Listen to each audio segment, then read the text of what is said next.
Hello and welcome to Connected with Latham, where we discuss ideas, legal developments, and business trends shaping the global economy. This is the 12th episode of the Latham & Watkins drug pricing series, and I'm Daniel Machado, an associate in the healthcare and life sciences practice in our Washington, D.C. office. Joining me is Chris Schott, a partner in our Washington, D.C. office. Hi, Danny. Great to be recording another episode of the Drug Pricing Podcast. And by way of introduction, I focus my practice on all things market access, and that includes manufacturer compliance related to the Medicaid drug rebate program, Medicare, and the 340B drug pricing program, as well as, of course, implementation of the Inflation Reduction Act.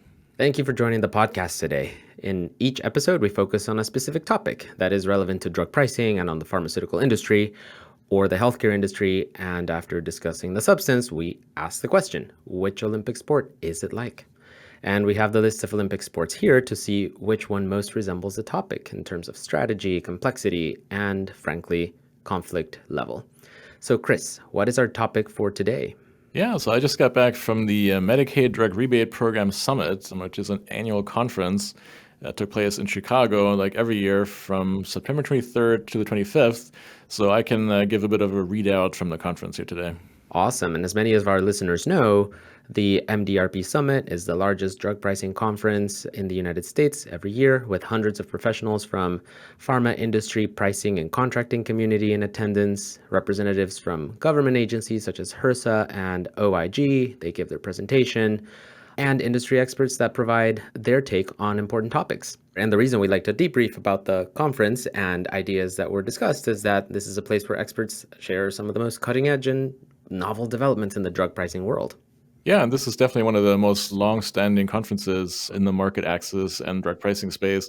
So like you said, Danny, it's a great opportunity to meet and mingle with other folks in the industry, and it's really well attended. So if you're just going to go to a single drug pricing conference in the year, the Chicago one is probably a good one to go to. Awesome. So with that being said, Chris, perhaps we dive right in. What were some of the highlights from the conference this year? Yeah, so like I said, one of the key goals of attending a conference like this is, of course, seeing the presentations and the panels, but also just meeting with other key players and meeting up with folks you may not have seen in a while. So there was really good attendance this time, and Latham, we were a sponsor. We had a booth. And we had an excellent giveaway. So we had a nice giveaway this year of a pen with a little fold-out flag that has a little cheat sheet on all things drug price reporting. So if you couldn't make it to the conference or didn't get to see us at the booth, shoot me an email. Happy to send you an extra pen. And we also still have some of our IRA booklets available. So if you're interested in getting a pen and or an IRA booklet, shoot me an email. We're happy to get those out to you. Yeah, these pens are actually quite cool. I have one with me here right now, and definitely to our listeners, please reach out if you'd like one, or 10 really. They're amazing. But on a more serious note, Chris, what were some of the key panels this time around? Yeah, so as always, I think among the most popular panels are the ones where the lawyers get up there and address questions. At this conference, as in prior years, kind of came in two forms. There's the Ask the Experts panel, which I was a part of, and then there's also the fireside chat on the third day of a conference. And in both times, it's really an opportunity to have some of the leading firms up there just walking through recent developments. There's also some audience participation with questions, but it's a great opportunity to kind of get an insight into what leading practitioners in the drug pricing and market access bar are thinking. And I can only imagine that one of the hot topics must have been the new Medicaid final rule that came out on September 20. Was the rule addressed at the conference, Chris? Yeah, absolutely. So CMS timed the release just right, Friday evening, the night before this conference began on Monday. And we'll put the link to the regulation into the show notes. But yeah, so this regulation is called the Medicaid program. It's a mouthful. Misclassification of drugs, program administration, and program integrity updates under the Medicaid drug rebate program. So we'll do a separate podcast episode on this new reg shortly, but just briefly, CMS had issued this in proposed form back in 2023. And the avowed goal was to implement the new enforcement authorities that Congress granted CMS under the Medicaid Services Investment and Accountability Act of 2019, or MSIAA. But in the proposed rule, CMS went a lot further than that and went far beyond that scope, including proposals like mandating a follow-the-pill approach for best price stacking, creating a shame list of high-cost Medicaid drugs. And Chris, on our last podcast episode, you and I wondered if the recent Supreme Court ruling overturning the decades-old Chevron deference might end up motivating CMS to dial back on some of its more, let's say, extreme proposals. Having now read the rule, do you think that happened? Yeah, so we, of course, don't know exactly why CMS did what it did there, but there was definitely a lot of speculation at the conference that the fall of the Chevron doctrine and sort of the more level playing field now, if something were to be challenged in court, that definitely impacted CMS's decision to step back from some of these proposals. Basically, the ones that arguably have no statutory support or very attenuated support, like the best price stacking approach, like the drug price shame list in Medicaid, or another proposal was to try to make certain vaccines subject to Medicaid rebates. And so CMS did not push those forward in the final rule. And like I said, I mean, we'll delve into the nuances here in the next episode, but this new regulation, because of its timing and also just because of its impact, was definitely a hot topic at the conference, together with the speculation why CMS might have abandoned some of the proposals. Yes, indeed. And to our listeners, you're not going to want to miss our next episode where we will do a deeper dive into the Medicaid final rule. But now going back to the conference, I suppose, and as we mentioned earlier, sometimes government representatives do speak at these conferences. Was that the case this time, Chris? Any noteworthy discussions from government representatives? Yeah, so there were kind of two noteworthy government sessions, one from the Health Resources and Service Administration, also known as HRSA, the agency that runs the 340B program, and the other from the Office of Inspector General of the Department of Health and Human Services, the OIG. So maybe we start with the HRSA session that came first in time. And this was actually the first time in a number of years that HRSA had spoken at one of these conferences. And the speaker was Chantel Britton, who is the director of the Office of Pharmacy Affairs, and within that of the Office of Special Health Initiatives, all of this, of course, under the umbrella of HRSA. According to Director Britton's remarks, the last time HRSA had spoken at the Chicago conference was back in 2018, so it was quite a while. Essentially, in her remarks, she focused on challenges to the 340B program, and she blamed some of them or ascribed some of them to HRSA's limited regulatory authority. And I quote her directly when she said she believes that the program is at a critical inflection point. She also highlighted the president's proposed budget for 2025, which included a number of proposals such as enhancing program integrity by requiring cover entities to report to HRSA how 340B savings were benefiting the communities that these cover entities serve.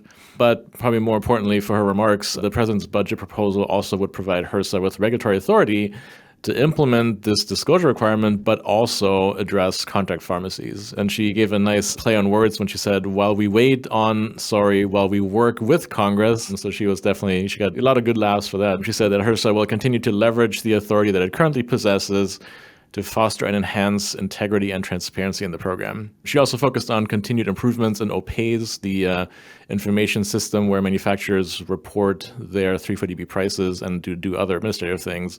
And she highlighted there that the system now allows manufacturers to correct previously reported prices and also to identify which NDC numbers are inner NDCs. She also mentioned in connection with OPAYS that the system allows HRSA, and I quote, to take on more compliance activities with spot checks on penny pricing drugs, new drug estimations, consistent with statutory instructions. So there were other parts of her remarks that focused on auditing of manufacturers, auditing of covered entities. So I would say the key highlights from her remarks were seeking regulatory authority from Congress and focusing on program integrity. Very interesting. And while we're on this 340B topic, Chris, I have to ask, did the 340B rebate model come up, which we know that one manufacturer recently announced, but now apparently has stepped back from? And I wonder if HRSA made any remarks regarding this. Yeah, absolutely. So Director Britton addressed that head on, and she mentioned that there was a proposal by a manufacturer related to rebate models, and she indicated that HRSA had communicated to the manufacturer that the proposal to implement a rebate model, and I quote her directly, is inconsistent with the 340B statute, which requires secretarial approval of any such proposal. But as you said, Danny, since the conference concluded, it looks like from the trade press that this manufacturer may have abandoned its rebate model. So that seems to have been over at this point. Right, happening before our very eyes. And fascinating to hear Director Britton's comments. What about the new 340B ADR rule? Was it discussed as well? Yeah, she did mention that as obviously one of the successes, and her take on it was that the new rule had resulted in improved ADR accessibility. That's something we obviously don't agree with, given that the so-called improved accessibility is really just another name for removing almost all procedural safeguards from from the ADR proceedings. But it was noteworthy that she also mentioned that there had been, quote, a few claims transferred from the previous rule, and HRSA accepted some new claims under the new rule. So while this is probably not necessarily public what these proceedings are, so she definitely stated that there were some existing claims that are proceeding as well as some new ones that are ongoing. So interesting. The things that you learn by being in the room when they are first mentioned. Chris, you also mentioned the OIG speakers. What were some highlights from them? Yeah, the main speaker there was David Tawes, who's the Regional Inspector General, Department of HHS, OIG. He's a frequent speaker at these and other conferences, and so he kicked off his remarks by reviewing OIG's goals and responsibilities. And it's interesting that he kind of, talked about the scope of their work, what they're doing, but he noted that pharma oversight is just a small portion. And he basically said there are 150 people in the oversight and evaluation group at OIG that churn out 40 to 50 reports per year, and only a small segment of that covers the pharma industry. And later in the presentation, he noted that that basically ends up being 8 to 9, maybe 10 of those reports that focus on drugs or pharmaceuticals. He then kind of walked through some of the recent reports regarding pharma that OIG had issued. All that stuff's on the website, so I'm not sure we have to kind of go through it here. But it's worth highlighting maybe that one report he called out, or one investigation, is for skin substitute companies. So as you know, recently the ASP reporting requirement was expanded and now sweeps in products like the skin substitutes that were subject to ASP-based reimbursement. And so he elaborated a little bit on how that change in reimbursement took place following the mandatory ASP reporting requirement for those types of products. Got it.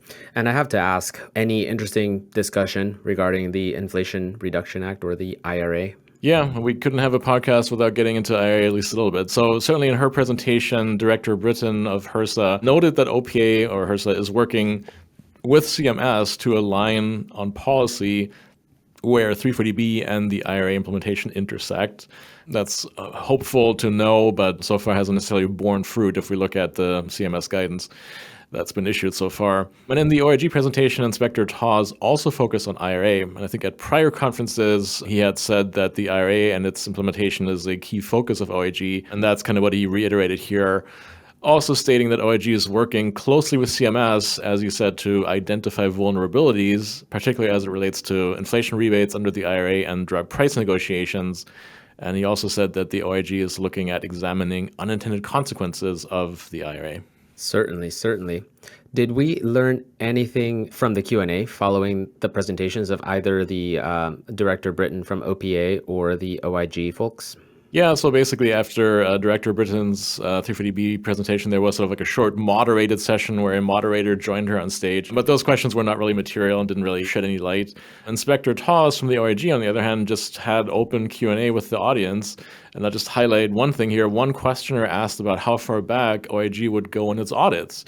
Because in this presentation, Inspector Tawes had referred back to some audits, from 2008. And so the questioner said, well, there's a record-keeping time period. How far back should manufacturers expect OIG to look at issues?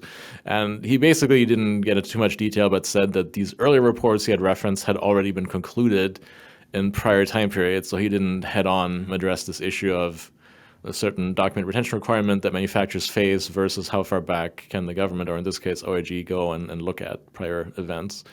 Another questioner raised this issue of how OIG would select the topics that it looks into. And Inspector Tawes noted here that the decisions usually are based on a combination of kind of the dollars at stake involving this issue, relevance of the issue to the federal programs, and then also the level of effort and time required to complete the audit. So I think his words were that OIG looks at the biggest bang for the buck when they select these topics to investigate and to look into.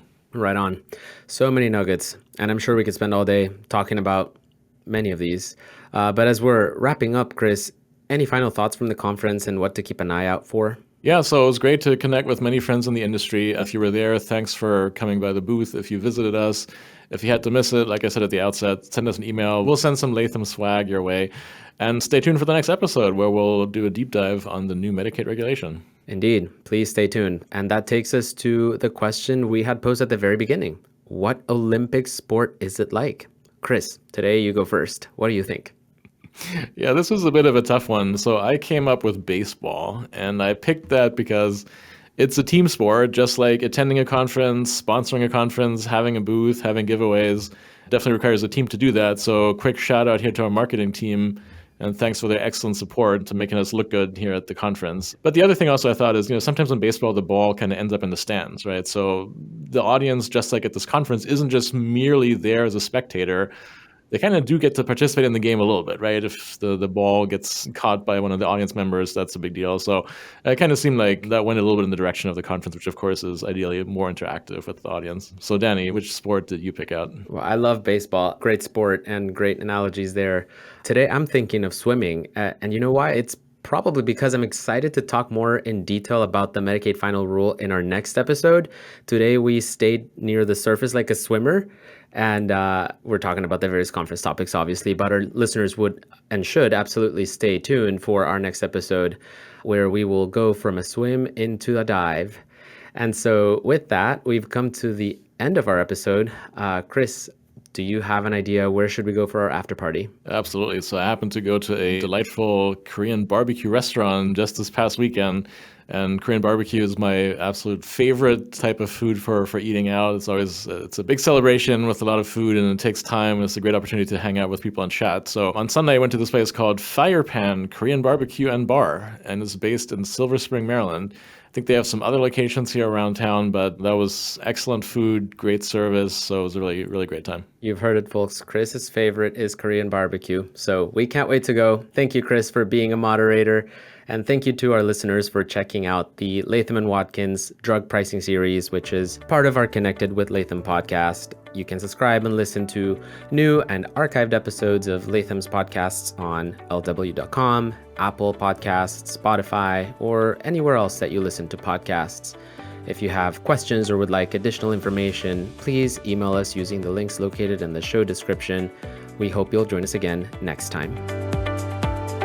This podcast is provided as a service of Latham and Watkins LLP. Listening to this podcast does not create an attorney-client relationship between you and Latham and Watkins LLP, and you should not send confidential information to Latham and Watkins LLP. While we make every effort to assure that the content of this podcast is accurate, comprehensive, and current, we do not warrant or guarantee any of those things. And you may not rely on this podcast as a substitute for legal research and/or consulting a qualified attorney. Listening to this podcast is not a substitute for engaging a lawyer to advise you on your individual needs. Should you require legal advice on the issues covered in this podcast, please consult a qualified attorney. Under New York's Code of Professional Responsibility, portions of this communication contain attorney advertising. Prior results do not guarantee a similar outcome.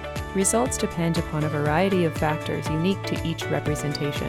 Please direct all inquiries regarding the conduct of Latham and Watkins attorneys under the New York's disciplinary rules to Latham & Watkins, LLP, 1271 Avenue of the Americas, New York, New York, 10020. Phone number 1-212-906-1200.